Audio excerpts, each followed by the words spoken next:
Hi, I'm Gabby. Welcome to the Happier Life Project, brought to you by the free award-winning mental health and wellness app, My Possible Self.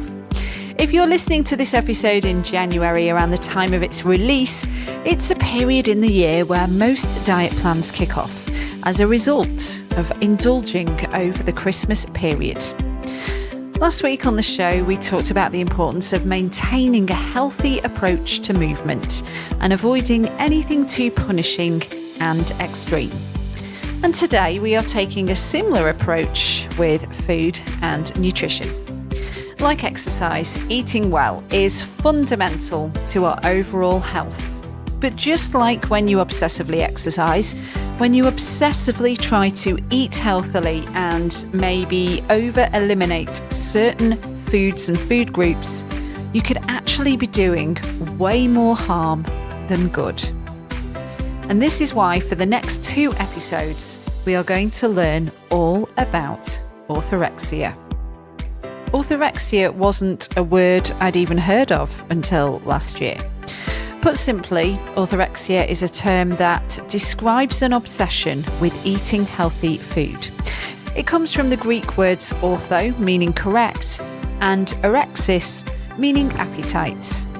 A person with orthorexia is fixated with the quality rather than quantity of their food to an excessive degree.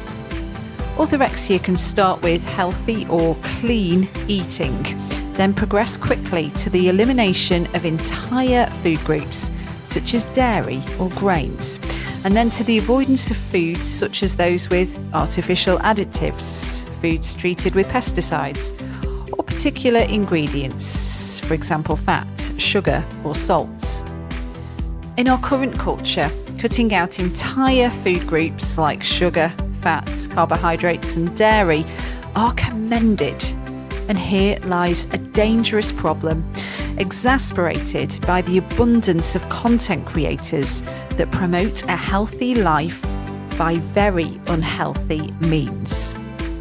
Today, we welcome back Renee McGregor, a leading sports and eating disorder specialist dietitian with 20 years experience working in clinical and performance nutrition. Renee works with individuals, athletes of all levels and ages, coaches and sports science teams to provide nutritional strategies to enhance sport performance, manage eating disorders and overtraining. Renee is also a best-selling author, and it was her book Orthorexia, When Healthy Eating Goes Bad, that really helped me get my head somewhat around this complex way of disordered eating. And as you listen to our conversation, which we have split into 2 parts, there may be many of you that know someone, or you yourself may be leaning towards some orthorexic tendencies.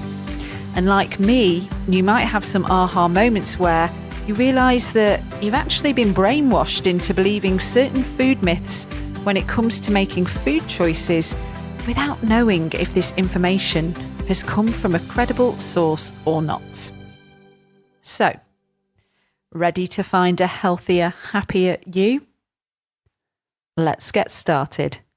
Welcome back to the Happier Life Project, Renee McGregor. So far in this podcast, not just the new series, but as a whole, we've covered topics on food and how it can affect your mood and why it's so important to eat well for not just our physical health, but our mental health as well. So this is kind of an interesting sidestep from that in terms of when healthy eating goes too far and can actually be really harmful and detrimental to both your mental and physical health.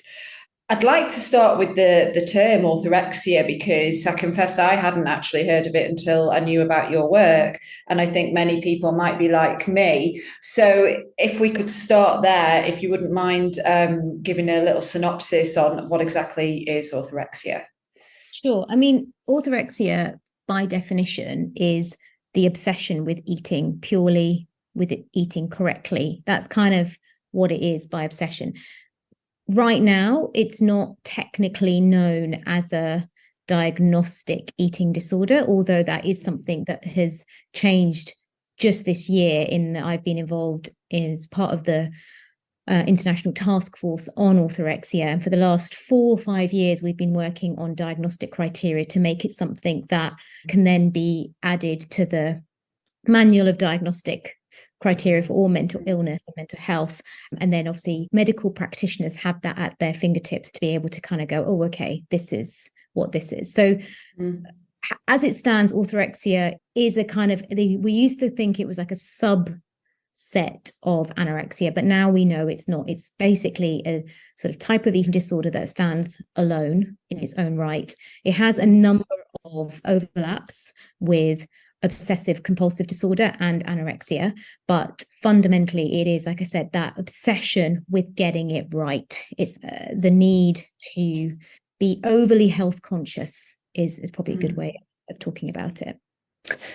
Yeah, and being overly health conscious, it's really sad actually. You become so fixated on healthy eating that you're actually becoming incredibly unhealthy.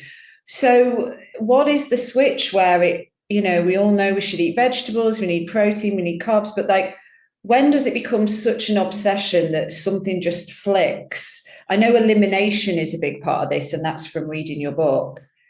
I guess it can present in a number of different ways. So I think like it's important to probably explain that, because it's not just a one size fits all. Like with all eating disorders, it's not, it happens because of X. What I have seen in my work and practice and in research that I've done in this area is that sometimes it comes from a place of health anxiety. So, for example, we've had a number of clients where there has been severe illness within the family, and that has then, the anxiety around the trauma associated with that illness has then led to these very dysfunctional behaviors. So on the face of it, it looks like you are doing all the right things to prevent yourself from becoming unwell and fighting against this particular disease, shall we say. But actually it becomes so obsessional that you then don't realize that you're affecting other areas within your body that are going to cause you more biological harm at that point. So that it can start from that. It can also stem from an aspect of identity. The term orthorexia came about several years ago when the Eat Clean movement, hashtag Eat Clean, was very, very rife. And to this day, I still couldn't tell you what it means to eat clean. I still don't really understand what that is. But again, we see it a lot, particularly with people who have that added interest in fitness. And I'm going to say fitness rather than sport, because I think it is more of a fitness industry focus. But it does affect athletes, there's no doubt about it. But we now have a different terminology for athletes who have disordered eating, and that's known as REDS, and that's kind of similar but separate. But for orthorexia particularly, we definitely see it in the health industry. You can't help but see influencers and even a lot of yogis, sort of well-known yogis promoting certain types of eating, detox smoothies and all this kind of information that then informs those of us that are vulnerable and maybe fear that we're getting it wrong, or we fear that our bodies are going to be affected by these so-called toxins, and then we become obsessional in what we choose to eat. So as with all eating disorders, it's not really ever about the food.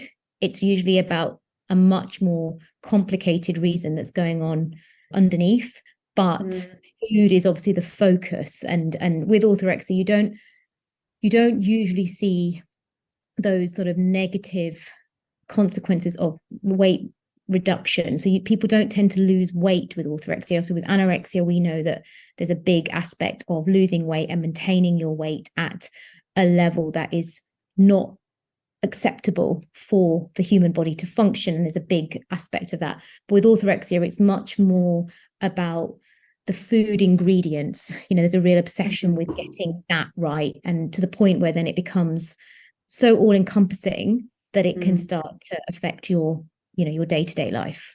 Yeah. I know from, again, reading your book, and like you just touched upon, it's not necessarily about losing weight. But then I can't help but think for some people maybe it is because it gives them a template, if you will, for restriction. I actually mentioned this on the last episode we recorded together about a friend of mine that pretended she was glucose intolerant and dairy intolerant. And then she confessed years later it actually wasn't, but it was just her way of having an excuse to not consume food that's got glucose in it, food that's got dairy in it, because she's always been, I always think, borderline disordered eating. And I can't help but think in some cases that is the case too, that, you know, tell me if I'm wrong. I think the thing is, I think, again, we have to be really careful because we have to go back a step and ask, well, why is our physical appearance so important?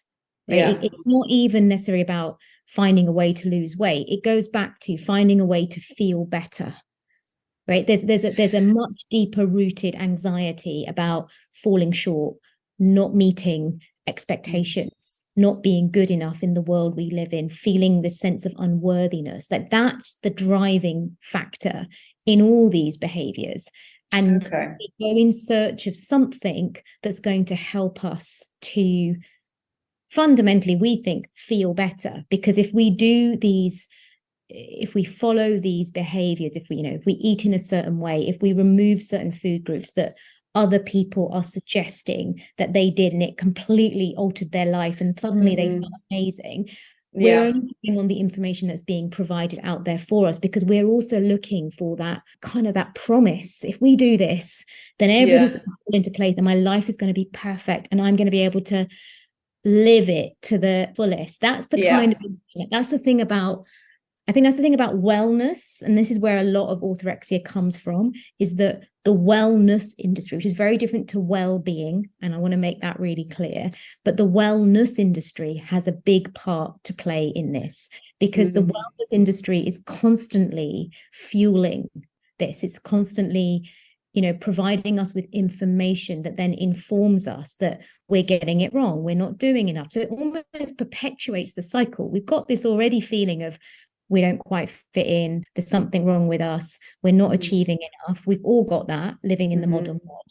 And then we have this wellness industry, which so-called wellness makes us think that that's all we should be striving for in order to have our health, to have that glowing skin, to have the shiny hair, to have all the aspects of being a human that have been promoted as being important, that have value. And yet fundamentally you can change all you want. You can go and, go on a gluten-free diet. You can go on a sugar-free diet. You can do whatever you want to do.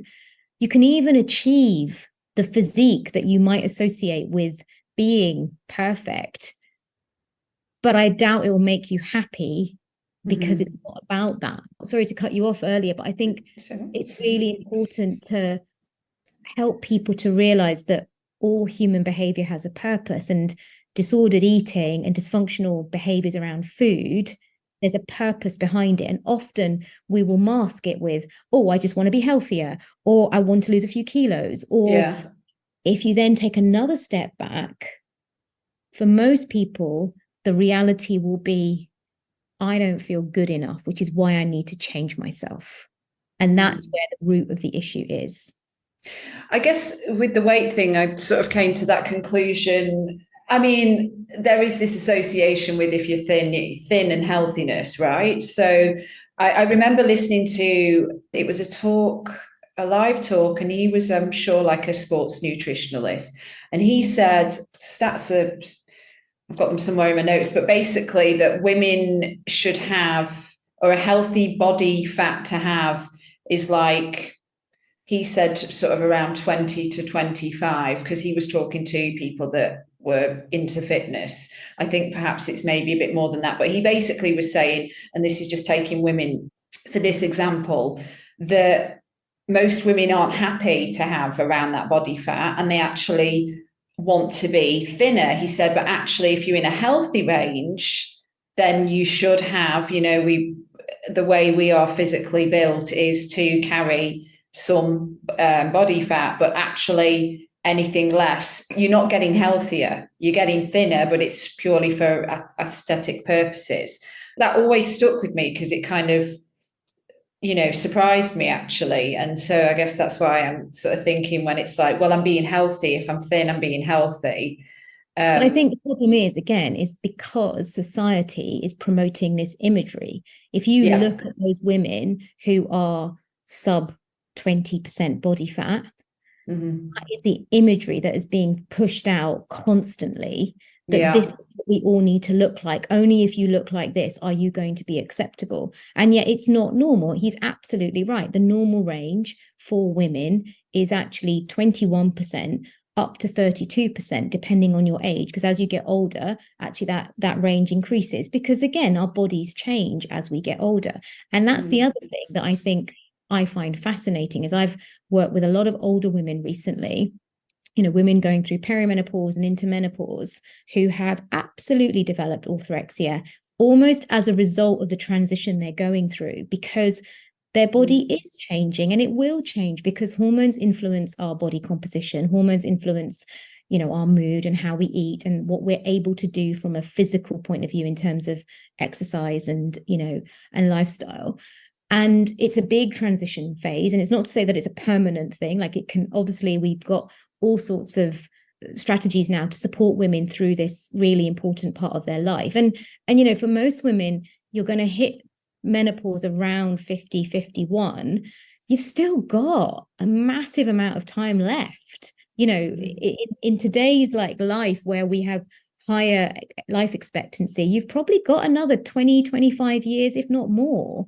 So it's important to understand that this is another phase of your life. But what I've noticed is that women almost want to maintain where they were in their 20s and their 30s, but that's not realistic. So again, we go back to the imagery and the information we are putting out there is not realistic. I mean, we've got, while some people may call her a role model, I would not, but someone like Davina McCall, who is talking about, I've got her in my notes to ask you about. That's funny, you use her as an example. Carry on, sorry. Talking about menopause and her experience and all those different things, it's incredibly clear to anybody who is medical that she has orthorexia, that she has real issues with food. She's trying to maintain a physique that is not acceptable, or not really real, not even acceptable, not realistic for her age,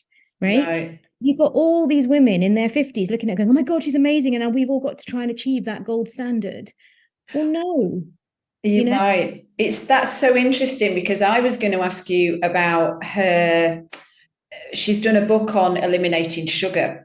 And she said, in fact, I might as well go to it since we're sort of on this subject, but I've got a quote from her, because she does struggle with addiction. She's been very open in the past about with drugs and with alcohol. She said that she was a sugar addict, which I think, many of us could say that about ourselves. But in this article, which it was taken from the BBC, where they're calling her a fitness guru, she said, when my sister got cancer, the nutritionalist told me that she should give up sugar, and I found that quite telling.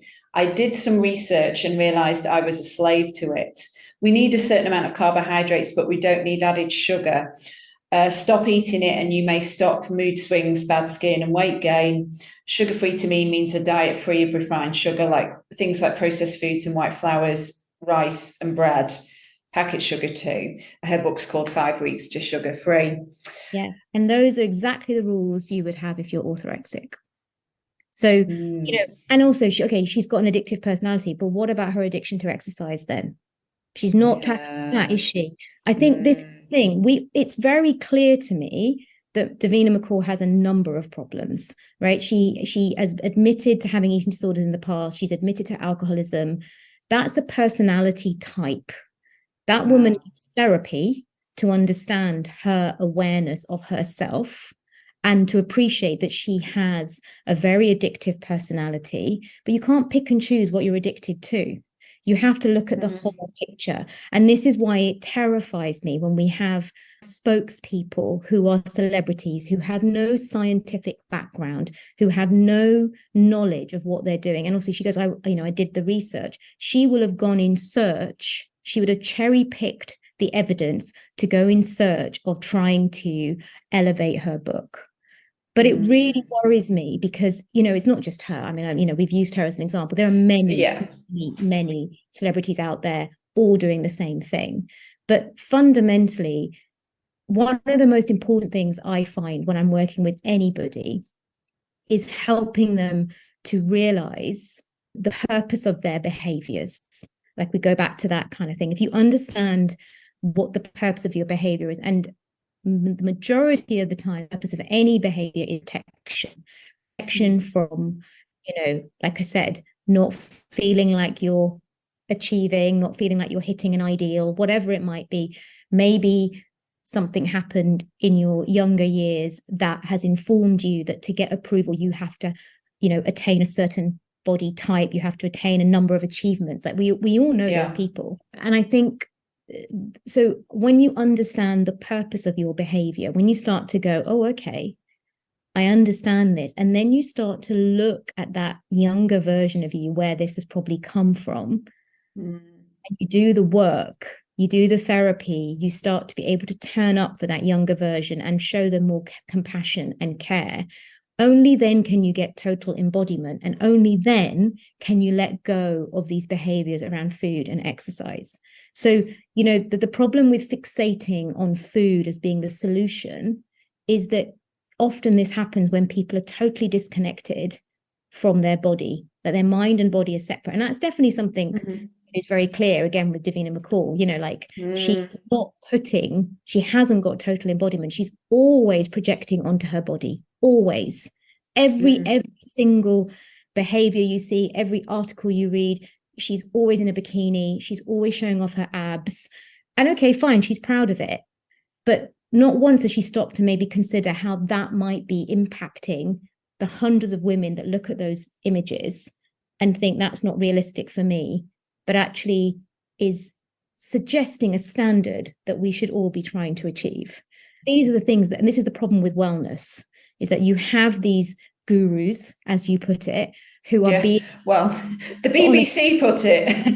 I'm a yogi, so I would consider a guru to be very different to Davina McCall. And again, we're just using her as an example. She seems like a nice lady, but wow, I mean, I've just been very silent because I'm just literally absorbing everything you're saying, going, flipping heck, yeah, because I do look at those bikini pictures of Davina and think, my God, she looks amazing. But then also I would never be able to achieve that. She must be really restricting herself and in the gym 24/7. A part of orthorexia can be obsession with working out as well. So I know that you obviously work with a lot of professional athletes. How much exercise is too much exercise for the average person that isn't, doesn't have a career in sport? I think it's a really important question, actually, because it's something I've addressed quite a lot over the last few weeks. I've been doing a lot of talks around the country, and it's one of the things we've been chatting about a lot, is that we have professional athletes for a reason, right? They are professional athletes. They are paid to be athletes. That is their job. So understandably, they probably do train 4 or 5 hours a day, right? I work with ballet. They train, especially right now when we're going into the Christmas season, they will be training. I say training, they don't like the term training. Ballet dancers like the term. Oh, really? Yes. Rehearsing. They will be rehearsing. Their workload will be high, but they will be rehearsing 8 hours a day, right? So they are, but that is their job. But equally, they also have a wraparound service. They have a dietitian, they have a physio, they have a sports therapist, they have a S&C coach, we have a doctor. Everybody is looked after. Everybody, we know that this is a particularly intense period of time over Christmas because there's not lots of performances going on, but then they get downtime. They get 4 weeks off, they get 2 weeks off. And that's the same in any professional sport. They'll often have key international meets that they have to attend and compete at, but then in between they will have downtime. And that's very, very normal. But what I've seen happen over the last few years is that the everyday athlete, if we call them that, have become more and more obsessed with following the same protocol as these professional and elite level athletes. So everybody now seems to have a coach, and everybody now is not happy with just doing an hour of training a day. It feels like you have to do 2 hours of training a day. You have to do your run in the morning, and you have to do your weights in the evening, or you have to, every opportunity you have, people are waking up at 4 a.m. to fit a run in before they go to work. Like, none of this is healthy. None of this is healthy. And so I said, to answer your question, it's a difficult question to answer, because obviously everybody is a bit different, and their lifestyle will be different, and their work will be different. If you have a very, a heavy work schedule, in that you're a builder, or you're a postman, or you're a nurse, you're someone who's on their feet quite a lot, then actually for you, it might actually only doing something 3 or 4 times a week might be enough in order to kind of keep you healthy. If you are somebody who is sedentary, maybe working at an office most of the time, then yeah, for you, maybe doing something on a daily basis is going to be useful in terms of health metrics and mental health. But that doesn't still mean you have to fit in 2, 3, 4 hours a day. Like we're talking about right. Right? It doesn't have to be aggressive either, right? It could alternate. It could be a hit one day, but then yoga the next day. It doesn't need to be like totally. And that's shred.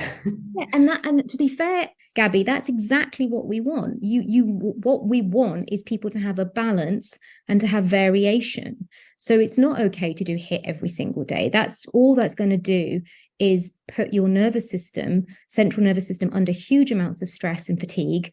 And fundamentally, eventually, that is going to have biological consequences. It's going to cause your cortisol, your stress hormone, to be chronically high, which then has a negative impact on both our body composition, our metabolism of carbohydrates and fats, and generally speaking, just that general constant feeling of fight, flight, freeze, because that's what stress hormones do, right? So the ideal is that, yeah, even if you do something every day, maybe like you're saying, some days it is a HIIT session, the next day it's yoga, the day after that it's a hike, with some friends, it's sociable. For me, exercise, in most people who are not elite professional athletes, there needs to be an element of just participation and social connection, because that is really important for our well-being.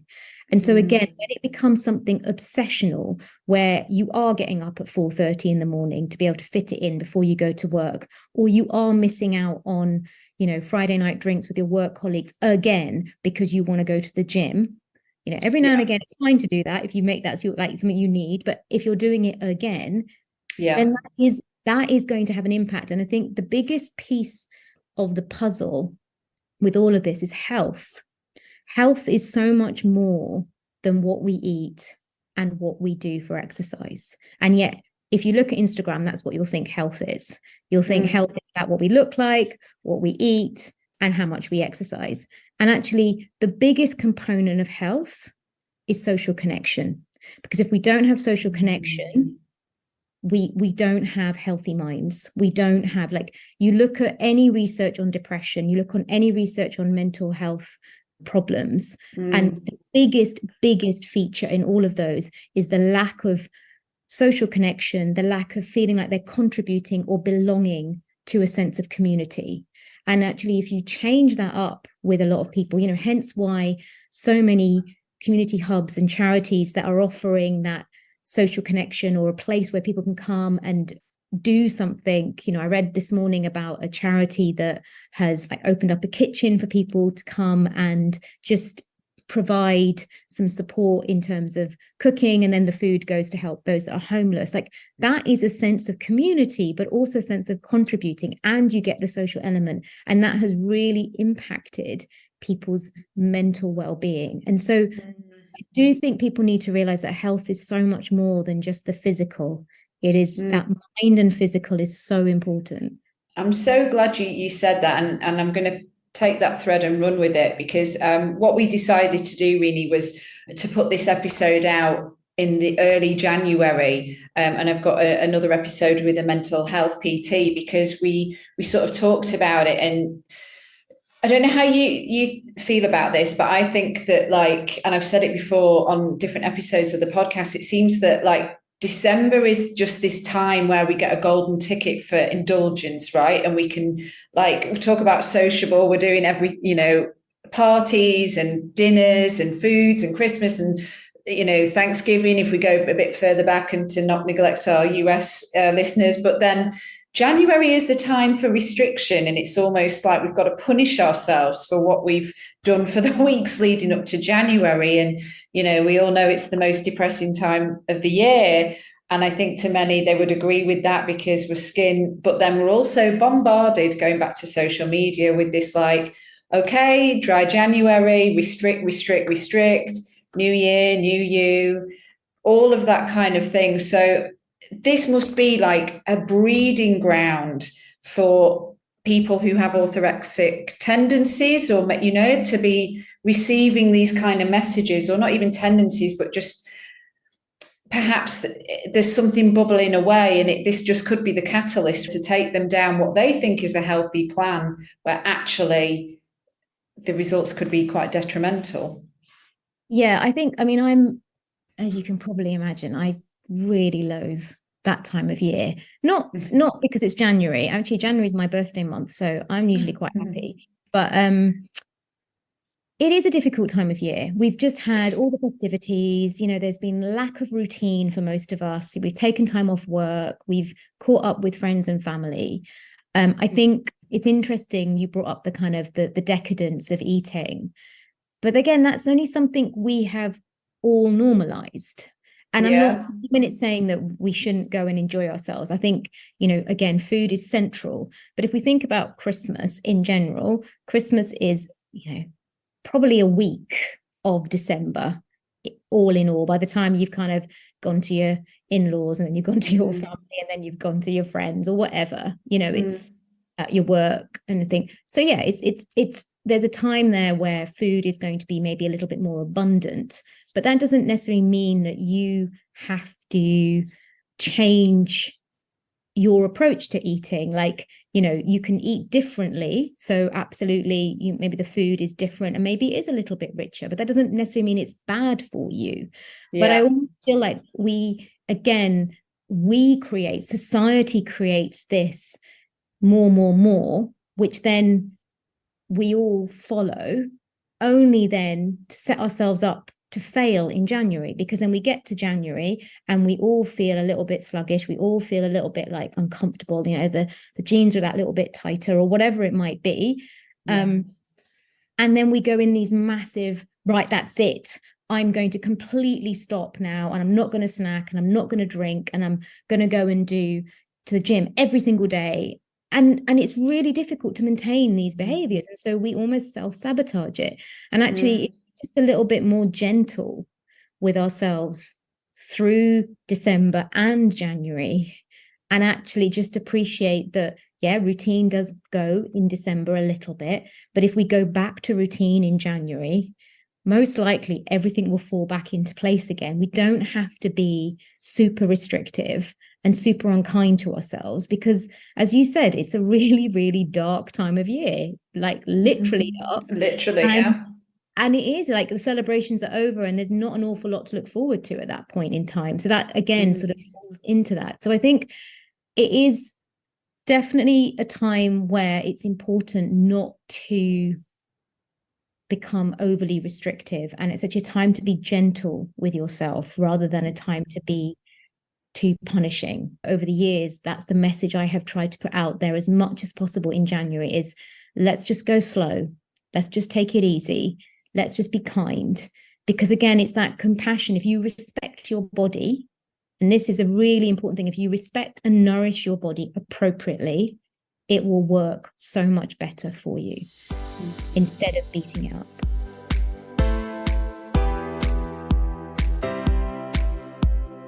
Hello, it's Gabby back with you. Thank you to Renee McGregor. That was part one of our conversation.